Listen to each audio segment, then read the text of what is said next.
Hollywood and certain images. We make it look like it wasn't that bad, or that it's even romantic, depending on what you're into. I'm not judging, just so you know. White folks have been nice for centuries because of this fallacy. Full disclosure.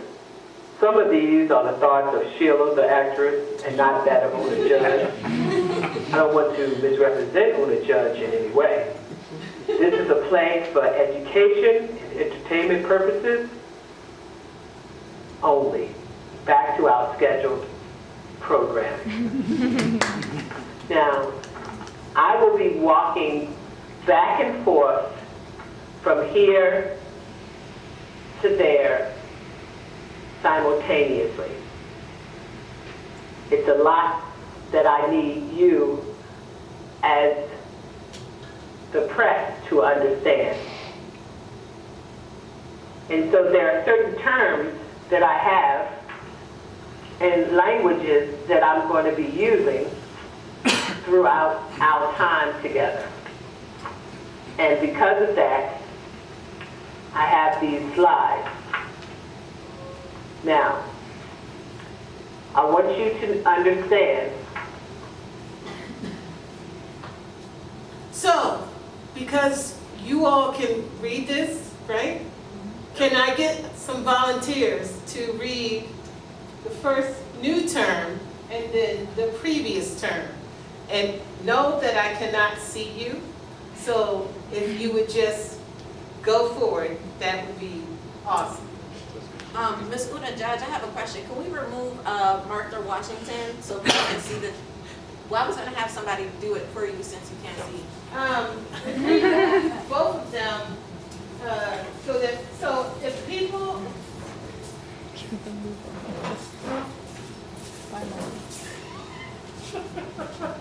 Martha's a little difficult. No, really.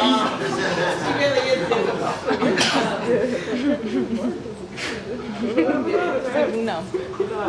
We know. Actually, you can put George down. Martha, she's a lot. Yeah.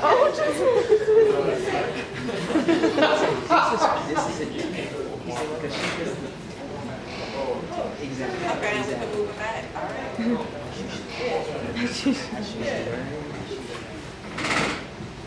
Wow, y'all just rearranged my whole show.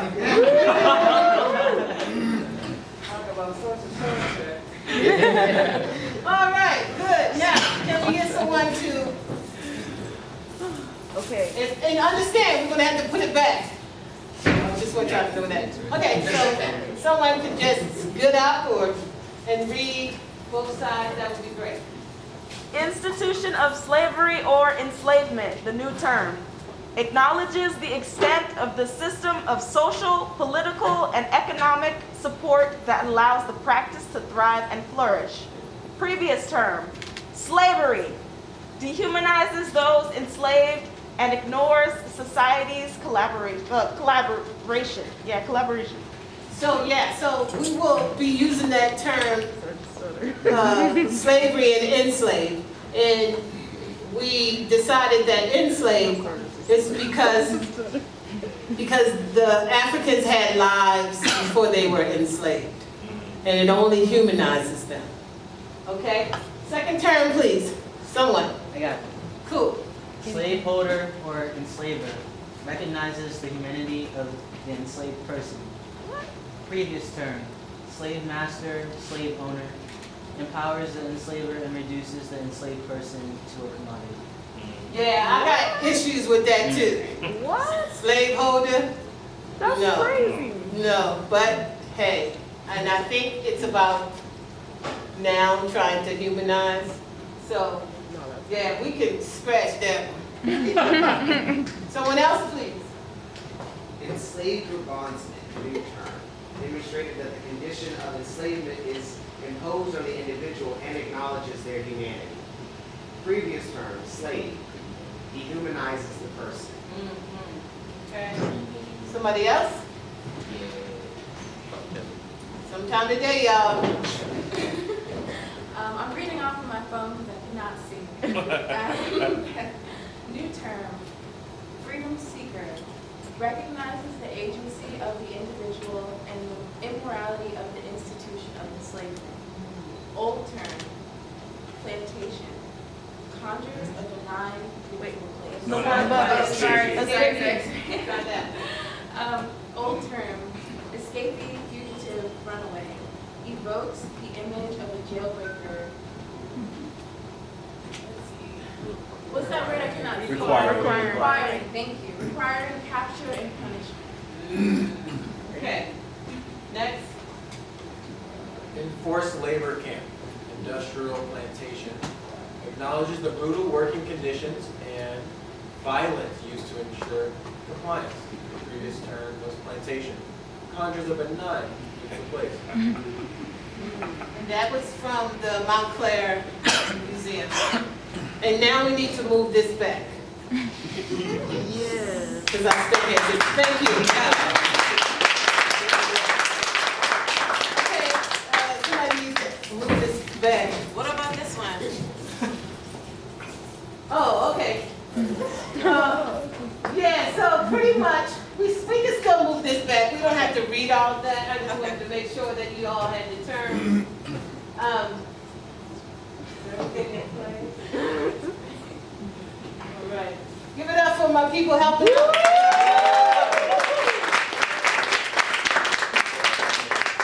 So, my parents was the seamstress and the tailor for the White House. And that is a very awesome job to have.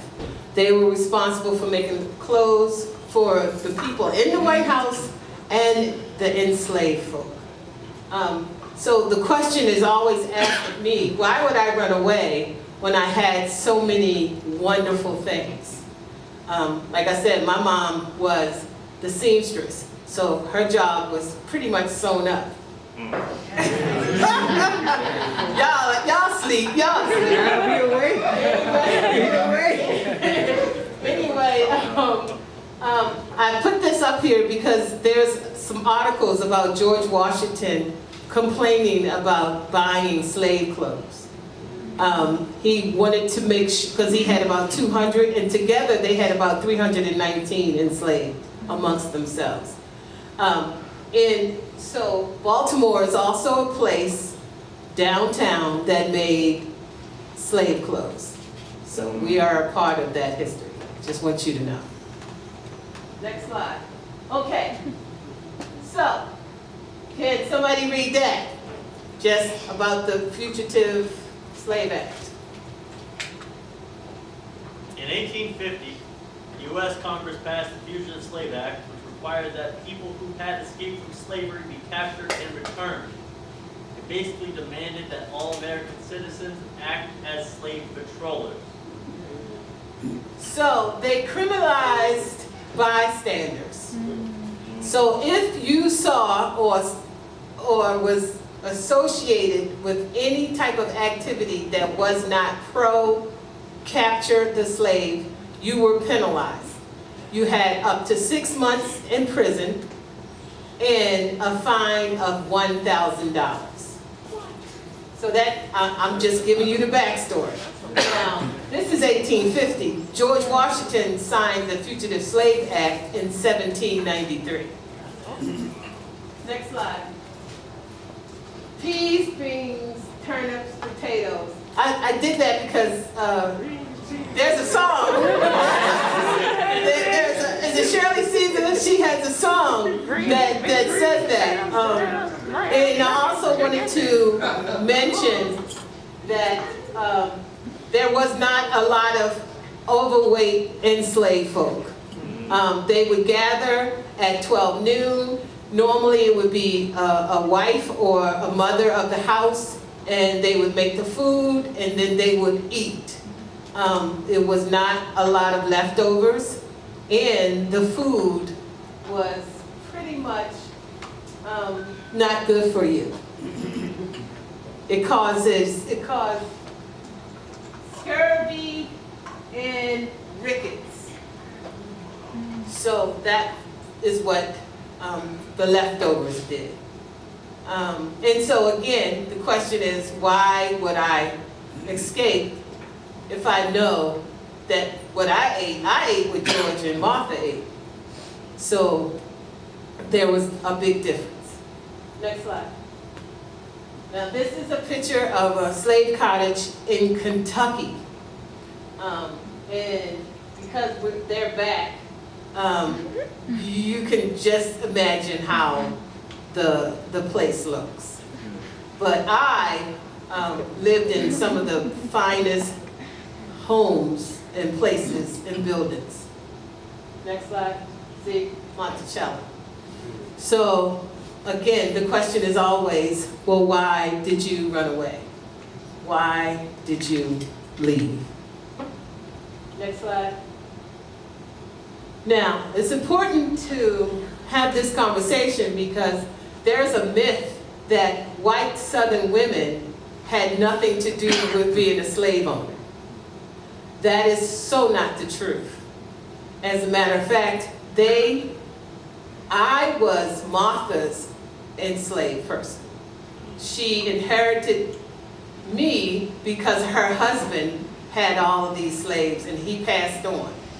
So there is a tradition in the South for parents to give enslaved people, men, women, and children, to their daughters. Now, they